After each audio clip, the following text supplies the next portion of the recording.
That's been on the porch for 12 hours, not breathing, and also a male that has been stabbed in the face, according to our caller. A call for help leads police to a woman's body and an injured man. The investigation and what the search for a suspect found. And investment into Toledo's Jeep footprint and the move by Stellantis to support a supplier. We have the details of what's to come for auto workers. And the bitter cold is finally nearing its end, but we do have some light snow showers in your Thursday forecast, the hour-by-hour timeline, and how much snow to expect coming up. Kaylee? Welcome into WTOL 11 News on Plus. I'm Kaylee Marentat. Thanks for joining us on this Wednesday night. Let's take a look at your top stories for the day. Stellantis announced a new investment in Toledo and plans to reopen one of its plants. The United Auto Workers Union says the automaker is committed to increase component production at Toledo Machining. That supplier laid off 100 workers in 2023.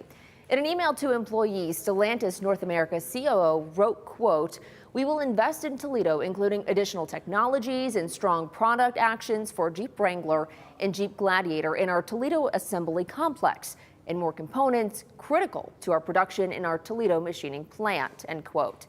The UAW also says that thousands of jobs are coming back as the company keeps its promise to the union. Stellantis is set to reopen the Belvidere assembly plant in 2027. That facility in Illinois will build a new midsize truck. Stellantis says there will not be any changes to production at the Dundee engine plant and confirmed it will build the next generation of Dodge Durango at the Detroit assembly complex. Well, Findlay police are investigating after a woman was found dead and a man injured at a home. Police found 79-year-old Kathleen Spagel dead on the front porch of a home on Lester Avenue.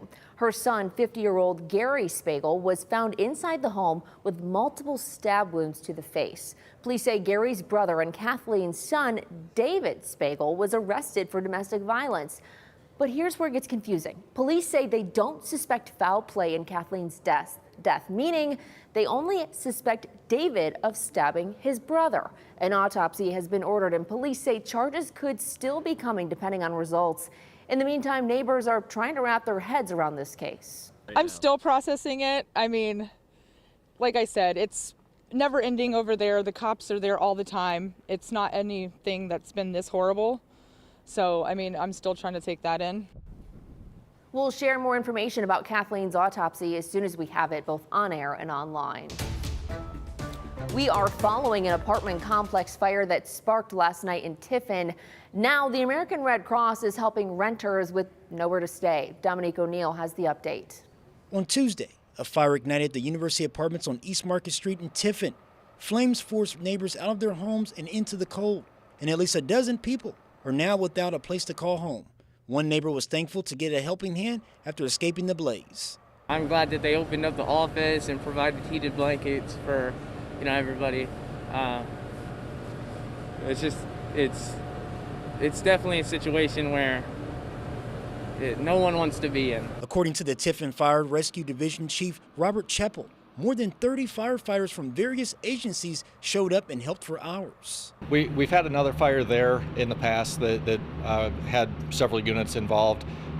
This is not a common fire for us, and we're very thankful that everybody was able to make it out. And there was one person that was transported to Mercy Hospital for some smoke inhalation, but everybody else made it out just fine.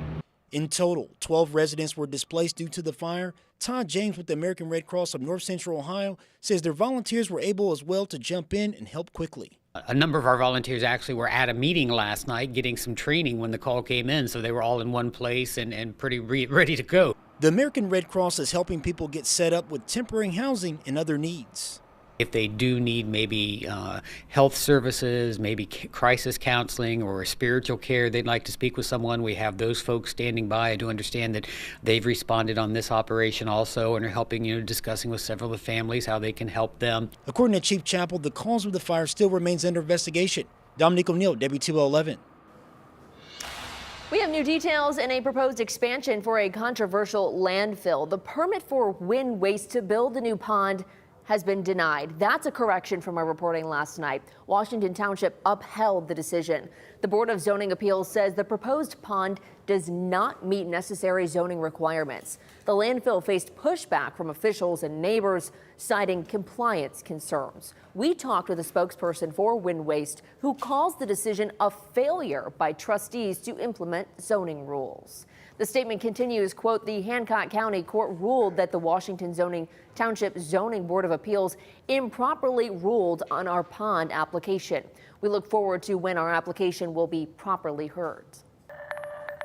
There is an ongoing investigation into what caused a massive grain bin to collapse in South Toledo. Take a look.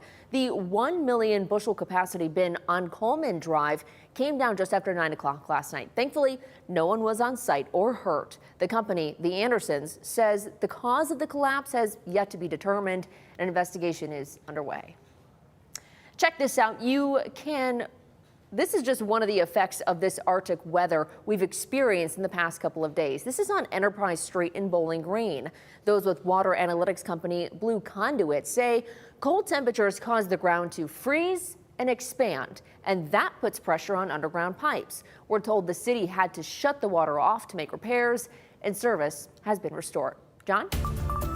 Well, we're done with the extreme cold, but there is going to be some light snow shower activity in the forecast for your Thursday. Checking out that weather forecast tomorrow, snow showers not as frigid. Any accumulations are going to be very minor. However, a couple slick spots can't be ruled out with a quick accumulation possible. Temperature-wise, over the course of your Wednesday evening, generally been in the mid-teens. There is still a bit of that biting wind chill, though, with the feels like in the single digits. Most locations stretching from Norwalk back towards Ottawa are pretty cold, and Findlay just below the 0-degree mark in terms of wind chill. That next storm system is going to bring us some very, very light snow. Currently, it's dipping down in the northern Great Lakes, and we are expecting the chance for a few flurries overnight after midnight, with better snow chances rolling into your Thursday.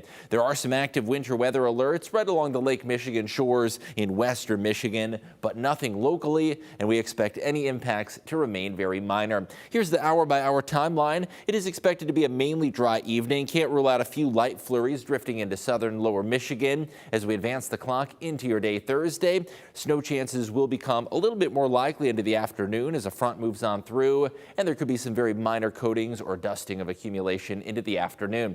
Here's the latest snowfall forecast. We're expecting just the dusting to up to ½ inch, slightly higher amounts north and west possible, say up towards Hillsdale County, but overall it is expected to remain very light and scattered in nature. The annual snowfall, at least for this season, still remains well below average. We are down to just 5 inches of snow accumulation, and now we are officially 1 foot below average in the snowfall department. Normally through today's date, we have 17.1 inches of snow, and we are now 12.1 inches below average in the snowfall department, and that deficit is likely to continue to grow. Any snow that we see tomorrow is not going to amount to much. We're going to be at 27 degrees. You'll notice a bit of an improvement with back to school tomorrow. Not going to be quite as brutally cold out at the bus stop. Winds down to about 5 to 15 miles per hour, and that hour-by-hour wind chill still could feel like the single digits early in the day. The afternoon, though, featuring wind chills in the teens and air temperatures in the mid to upper 20s. Weather impacts tomorrow do include some very light snow. Could see a few slick spots on roadways into the weekend, back near 30 degrees, not quite as brisk.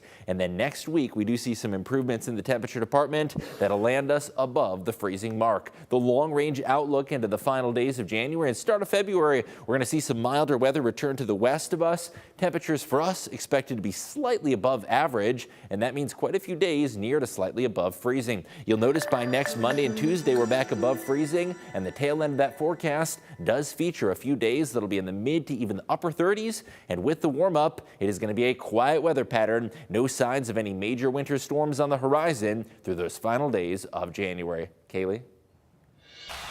All right, thanks, John. The cold weather could impact your car in more ways than just one. Fuel experts with Gas Buddy say prices at the pump could rise because of the cold weather we're experiencing across the country, specifically in the south. Many refineries down south lack proper insulation and could experience issues. And so these refineries may have issues that do arise from sub-freezing temperatures. Refineries could be impacted. They were last time Texas saw a deep freeze. I believe that was in 2021 or 2022. So that is something that could impact gas prices in the weeks ahead. Fuel analysts say it's too early to tell how big of an issue this could be. Our Stephen Jackson updates the area gas prices every morning right here on WTOL 11 and WTOL 11 Plus. Well, you will soon see more electric vehicles for TARTA around town. TARTA is receiving almost $3 million. The grant money will go towards replacing 3 of the diesel buses with electric ones. This is all part of the Diesel Emission Reduction Grant. This is along with the 11 other grant-funded full-size electric buses set to arrive at TARTA later this year. This is all going towards the TARTA Zero Emission. The company's goal is to have a complete fleet of zero-emission buses by 2040. Ohio Governor Mike DeWine announced a new dashboard to track human trafficking cases. The goal is to have all the numbers in one collective spot. The idea started with the goal of expanding the governor's current human trafficking task force, which collects information from various departments across the state. The data will be used to help create a better understanding of the types of survivors across the state, along with create a place where it can be collected in just one place. Human trafficking data is often really difficult to track just because of the nature of the crime. And so that was also a real reason why we wanted to dedicate resources to centralizing this data dashboard, because we've seen it be so challenging to be able to pull these data sets together. We're able to see what populations are being trafficked, what geographic locations are the high-risk areas. That's great for law enforcement, it's great for programming, it's great to get the people who are survivors to be able to help them. The database will be updated on a weekly basis as new information comes in. Well, several viewers asked if President Donald Trump is changing how people can claim dependents in child support cases. Our National Verify team looks into this viral question. Several viral TikTok videos with millions of views claim President Trump announced a new law that would change how child support recipients claim dependents on their taxes. Trump passed a new law that whoever is paying the child support will get to declare those children on their taxes. Many of these claims say Trump posted about the new law on social media. Oh my God, Trump just tweeted, if you put your baby daddy on child support, that the baby daddy now gets all of the income tax. But are those claims true? Let's verify using these sources. According to the IRS, only one person can claim tax benefits for a dependent child per year. Generally, the custodial parent, the parent with whom the child lived with the majority of the year, claims the dependent. If the child lived with each parent equally, the custodial parent is determined as the one with the higher adjusted gross income. President Trump hasn't changed any of that. We checked Trump's social media accounts and examined his policy platform known as Agenda 47 and found no mention of proposed changes to the federal child support tax law as the viral claims suggest. But even if he had, implementing those changes would not be as straightforward as announcing it on social media or even signing an executive order. Amending the tax code requires Congress to pass a bill modifying federal tax law.